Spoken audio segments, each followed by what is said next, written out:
Hello, and welcome to Barn Blog Solo. And today's rant, discussion, etc., I have thought about making into a nailing it down, but it is still enough of a discussion that is wide-ranging that I'm not going to limit it to a nailing it down short explainer. And it's a sequel to the Understanding the Contending classes. So we need to really dig into the concept of Lumpenization. Now, Lumpinization is an interesting problem. We have to ask ourselves in a lot of ways, are the lumpen still a pressing concern? And the answer, I think, is yes, but it makes it hard to talk about it as a clear category. Now, I'm going to admit that I'm pulling a lot, not just from the 18th Brumaire and the Second International discussions on the lumpen, but also Clyde Barrow's book, The Dangerous Class, which came out in 2020, University of Michigan Press. I'm also going to be referring to Daniel Tutt's breakdown of the lumpen, but I have in the back of my mind some critiques of the whole concept. All right. And the reason why I'm talking about it today, and the reason why this is not just an explainer, is I'm going to be talking about it in terms of understanding contemporary class analysis and why the lumpen and lumpinization, and the reason why I use the verb form is important, is a problem. Now, if you go back to the Brumaire, where the list of people of what was put in the Lumpenproletariat is actually stated, there's a couple of problems one has about talking about it as a class. All right.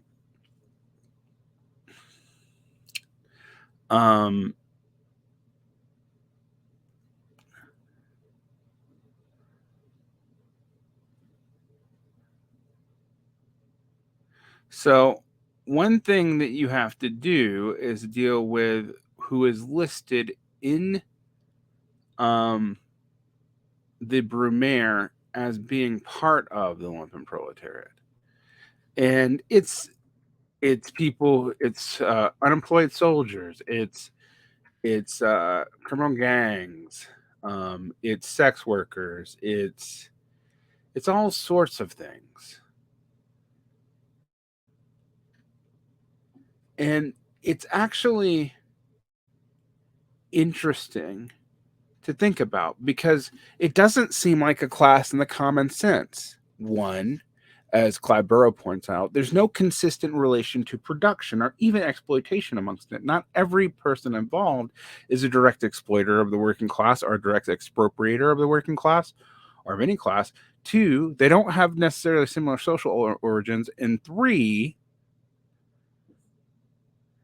there is an overlap with the surplus population, which is often listed as the reserve army of the working class. Now, if it is a class, you have to ask yourself, most of the reserve army of the working class would be Lumpenproletariat given their options. And in fact, in Marx's letters, as Clyde Barrow points out, you actually have a distinction made about the honest lumpen or the working lumpen, who we might call the precariat, and the more proper lumpen, who are mountebanks and exploiters, etc. And then even groups in between. Now, there have been attempts to define the lumpen, all right? I'm going to use what the definition that the Communist Party USA gives.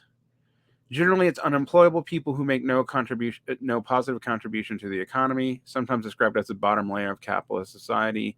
Many include criminal and mentally unstable people. Some activists consider them the most radical because they are the most exploited, but they are unorganizable and most likely be paid as agents and have a progressive role in class struggle.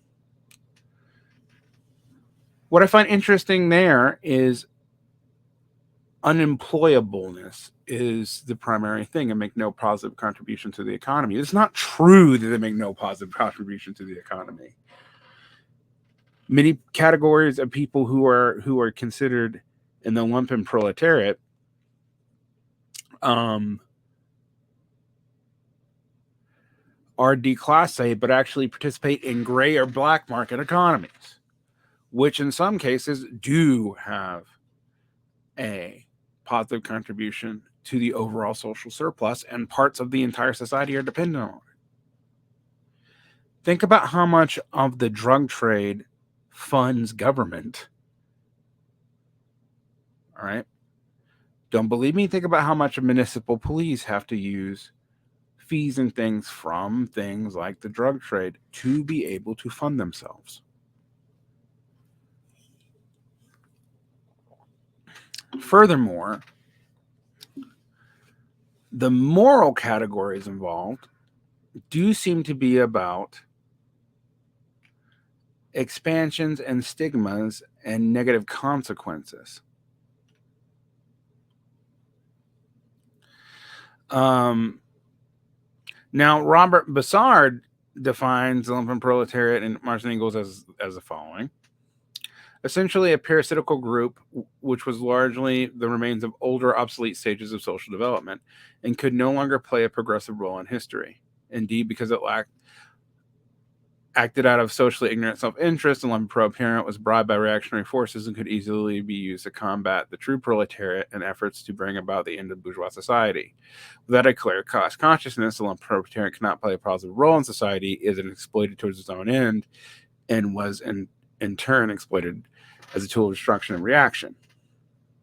Now, what is interesting here is, again, that's not totally true. It is not true that everything we list in the social proletariat is remains of prior social development or prior social stages, although a lot of what Marx talks about in the Brumaire are people who are like former aristocrats, declassé individuals, etc.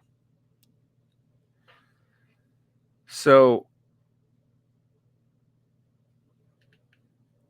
again, this is an interesting thing.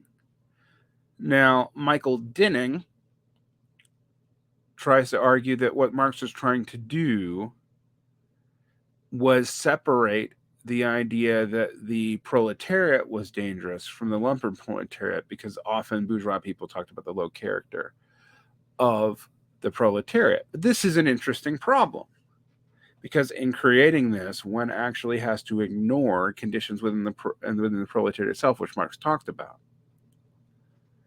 Now, this brings me to the problem today, this theoretical problem.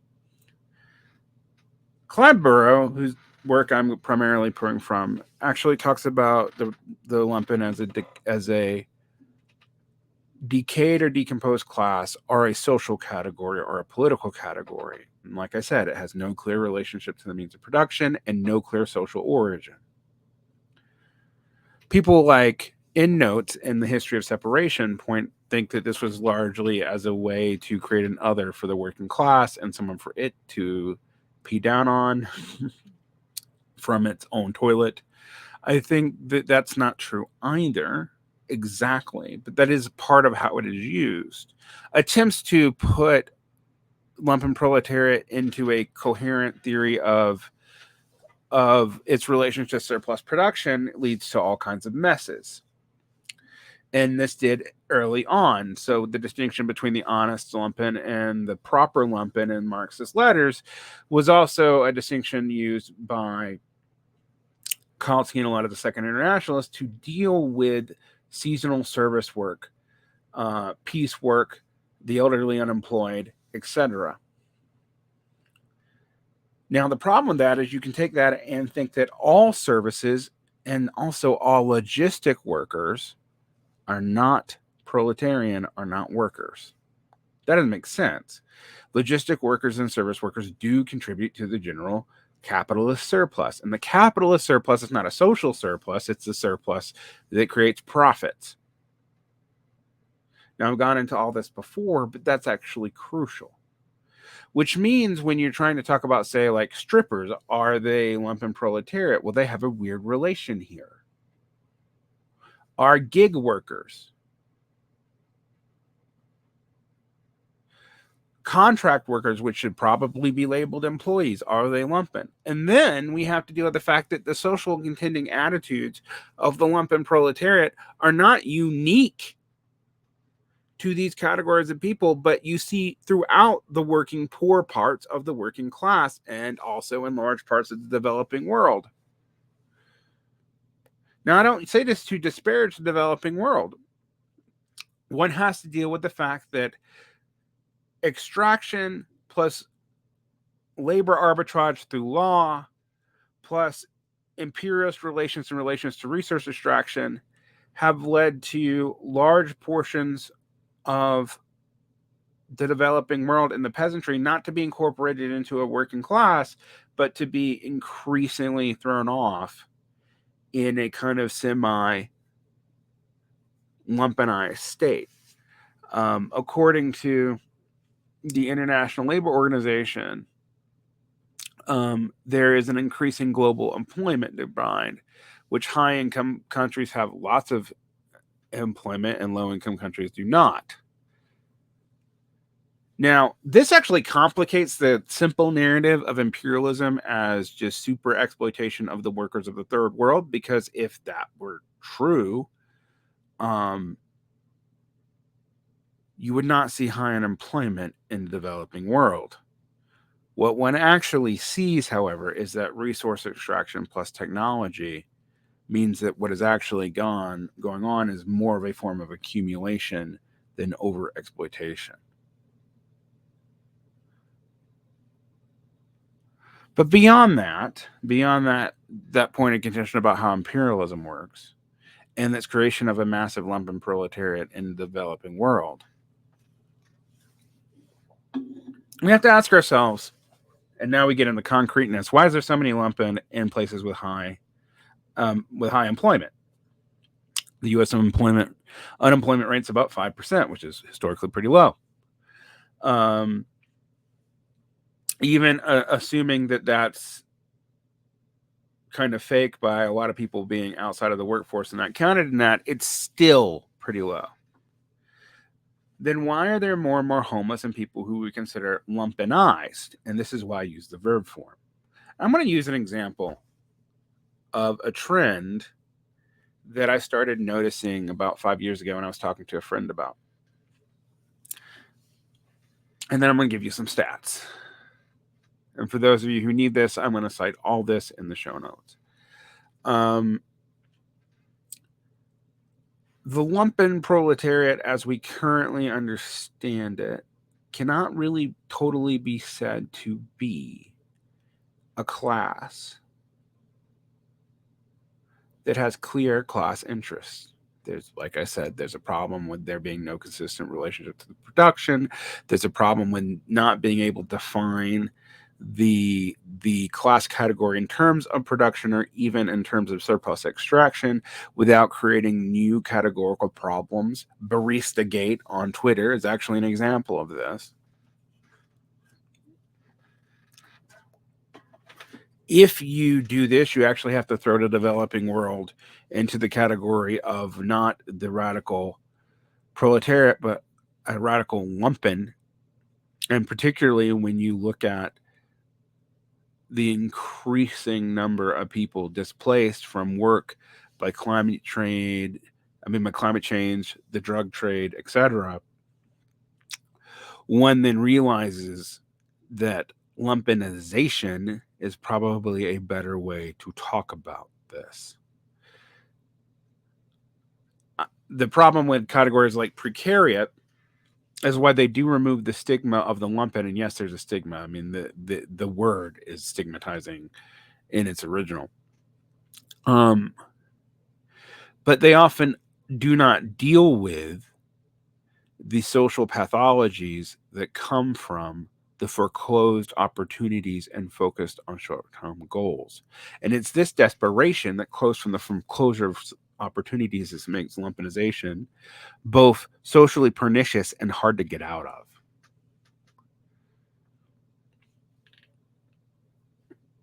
All right. So in the Communist Manifesto, Marx defines the lumpen as the passive decaying matter of the lowest layers of the old society, and here and there thrust into the progressive movement by a proletarian revolution. However, in accordance to the whole way of life, it is more likely to sell out to reactionary intrigues. Now, I think this is interesting, and I think Barrow makes the argument that this is the non-political, non-voting basis of a lot of, say, right-wing populist Bonapartism, including Trump. And while I think there's some truth to that, and these are also the contending classes of which a lot of police are recruited, etc., there is a way in which the idea that it's just the decaying matter of the old society does not apply anymore. So it's interesting.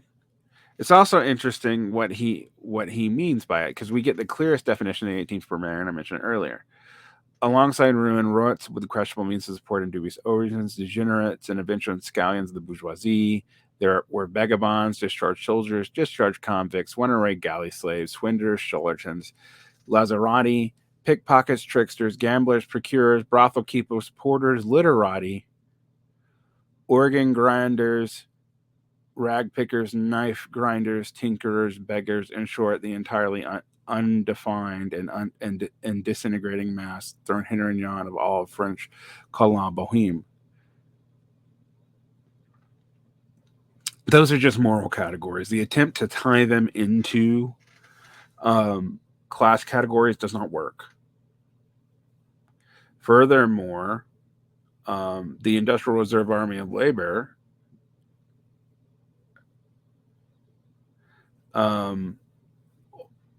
are rendered surplus population by capital. So the moral language gets shifted in Das Kapital. Now,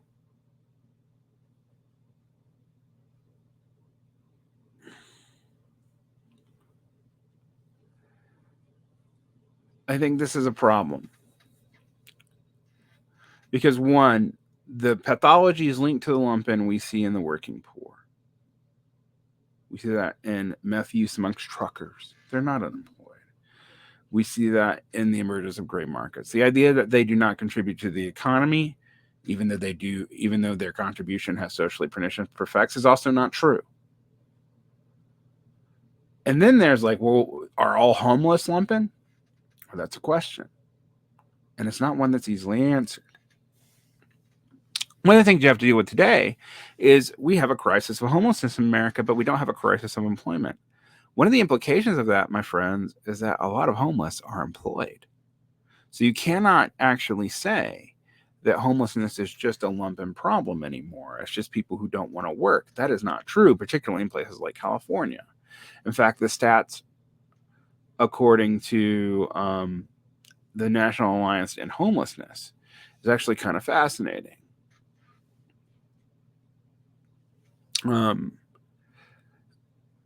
To me, to get a 2-bedroom apartment at fair market rent in most of the country requires $23 an hour, or about $46,000 a year.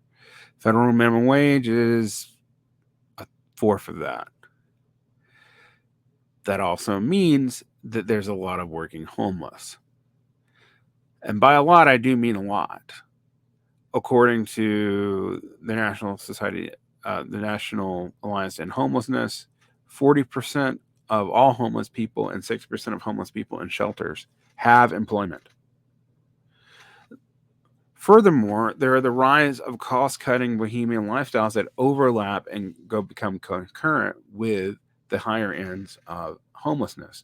One thing you may have noticed if you live in a city in the past 10 years is a lot of homelessness moving from just people living wherever under bridges and tents, etc., and parks, to people living in campers. Now, I know I have 2 family members who were living in campers for a while, but they were living in campers in RV parks. And that does require both the cost of the camper and usually, depending on where you live, between $400 and $1,000 of rent for services, etc. So while it's in many places of the country cheaper than owning an apartment, it's still out of reach for a lot of people to do correctly. Now, both my family members did do that, and they did save money doing that. But if you look around Salt Lake, you'll find old, broken down campers everywhere. And in them are a lot of people who do not have other addresses. This is a new strata of homelessness. And the problem with that, even though they're usually on public lands or whatever, is that they reduce access to other parts of social infrastructure. So they're essentially free riding on the commons. Now, attempts to fix this work well in some places and not others. The cost of maintaining an RV park in a place like California is so prohibitive that it doesn't really work. You can't really just do it. All right. So you have a spectrum emerging here of these lumpinized, working, poor, to even in some cases just lower middle class, because poverty is defined so very low. I mean, the U.S. definition of poverty would not get you an apartment in most cities.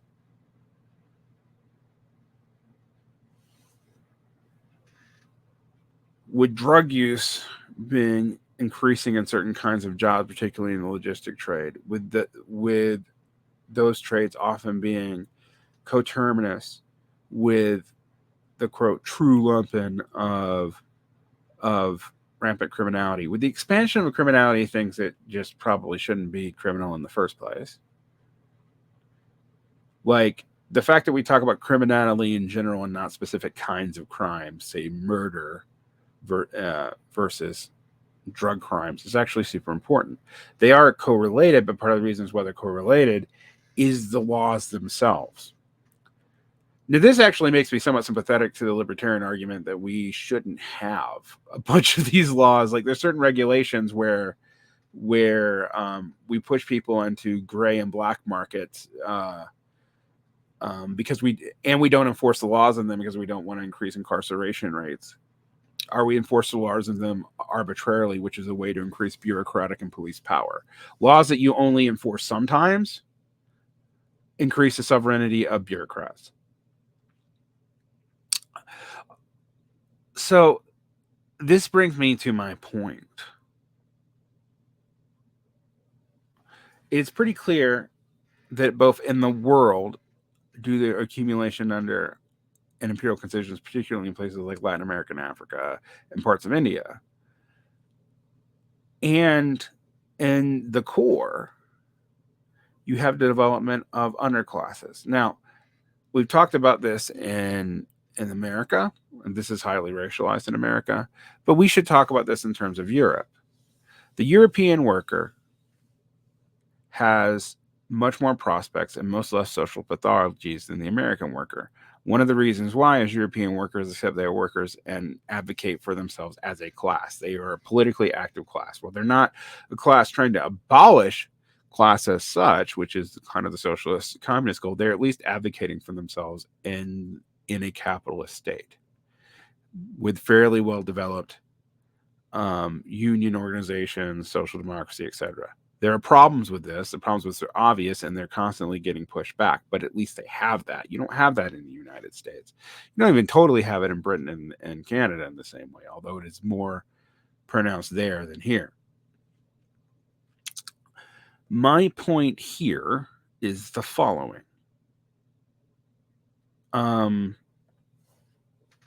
When you talk about both in the world and within the United States, you have a lumpinization of the lower strata of the working class. You have an increasing amount of different categories of people that have questionable relationships to wages, gig workers, people who are in legal sex trades, etc. You have whole categories of people who do not have consistent possibility. And what that means to me is we need to update the lumpen to think about the lumpinization as being forced to give up long-term interest, both individually and as a class. And once you do that, that is a self-perpetuating feedback loop.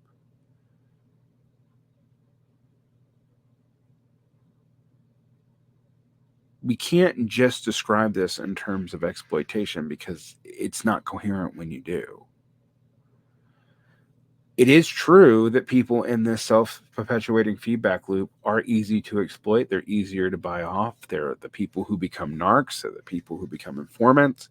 They're the people who become cops. A lot of the time, they're the only people.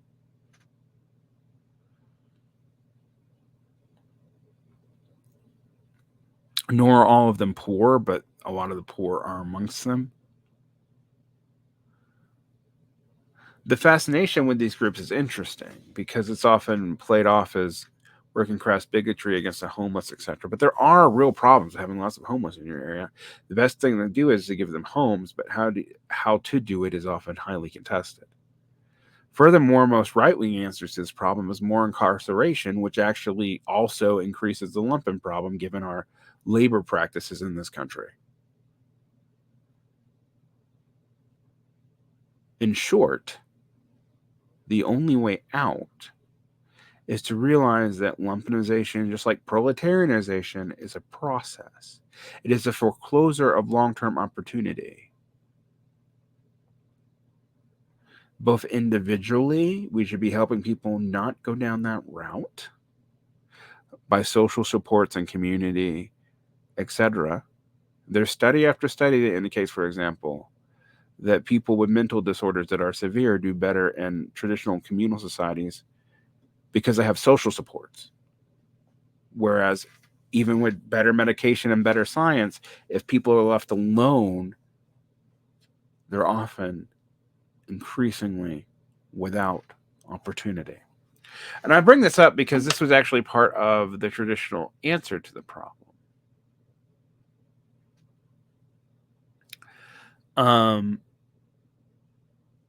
Now, it's interesting because while under Marx's day, the Lumpenproletariat were seen as the strata supporting Bonapartism, Lenin says that they're the strata supporting anarchism.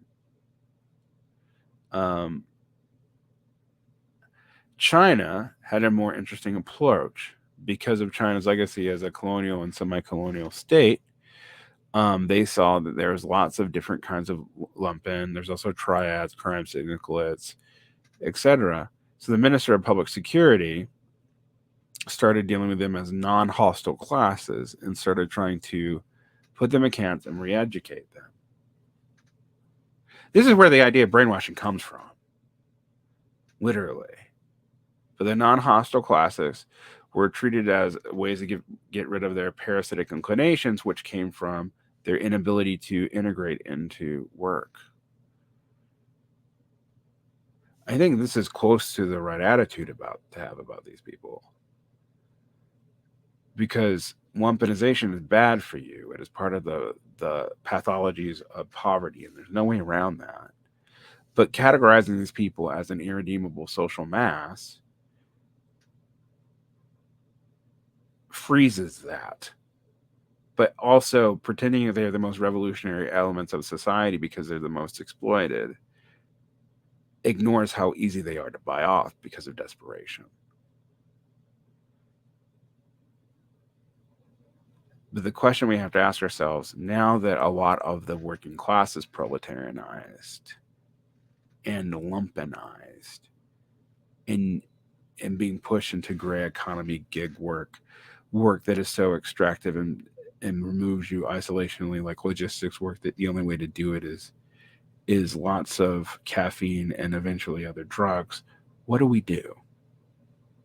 Because dipping your hand in the sand or pretending it's a bunch of deplorables doesn't fix anything.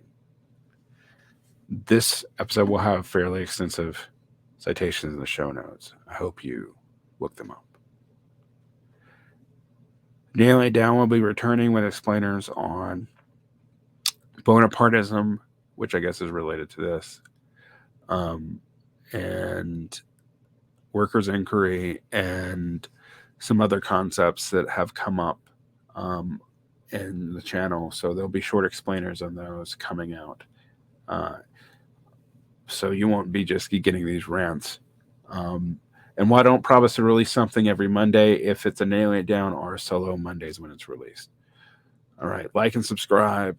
Thank you for listening. Have a great day.